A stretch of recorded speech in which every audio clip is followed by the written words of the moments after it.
Hello everyone, I'm Dr. Mohit Kapoor. I'm a first year diagnosis JR at AIIMS Bibinagar, Hyderabad, and today I will be discussing with you the approach to chest radiograph and the various part we see on it. So what I have done here is I've made this big topic into 3-4 small videos, and in this way I will discussing this topic. So before we start, let's understand some basic about the chest radiograph. First are the various radiographic densities. We know there are naturally found four radiographic densities, that is air, fat, fluid, and calcium of the bone. And the fifth, the unnatural one, is the metal density. Normally, air appears the most radiolucent. Then we have a fat density, then soft tissue density, then we have a bone density, and the most white one of the all is the metal density. Waves projection which we see chest X-ray PA view.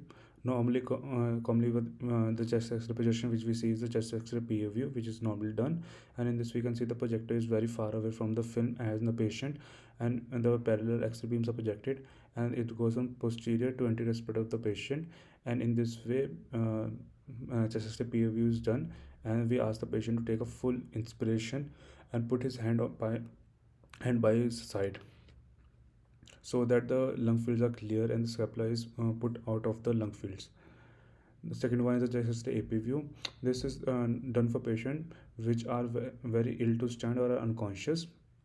And here, as we can see, the projector is very near to the patient and as well as the film, and there we can see the rays are diverging, and that cause false cardiomegaly in the patient.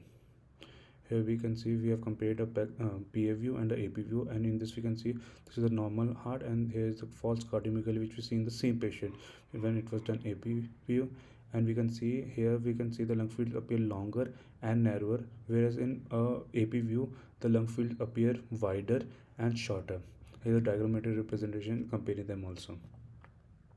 So other we have a lateral view. Lateral is not normally done.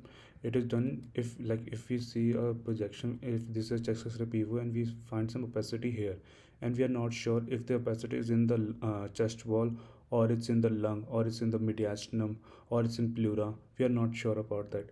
Then we can do a chest X-ray PVO, and in this way we can make if it's in chest wall, or if it's in pleura, or it's in lung field, or it's in mediastinum, so it can help us localize the lesion. Next one is a lateral decubitus view, and it can like here we can see it can help us localize even small amount of pleural effusion also. So second we have exposure. When we talk about exposure, adequate exposure mean the intervertebral discs which we see should be just barely visible. If they are very clearly visible like here, then it's an overexposure, and it's not visible at all, then it's an underexposed film. Next we have a rotation. Normally if we want to see if the patient is the rotation, there's no rotation in, then we can see this is spinous process and this is the middle end of clavicle, and the spinous process should be equal from both middle end of clavicle, and if it's like that, then it's normal. But if we like here, we can see there is increased distance between the spinous process and this one clavicle. So in this image X-ray film, the patient is rotated toward right. And the significance of rotation is, if we see that patient has rotated to left, then there might be a false cardiomegaly. The heart size may be exaggerated. Whereas if the patient has rotated to right, like in this film, then we can see the patient heart size might appear smaller than it normally is.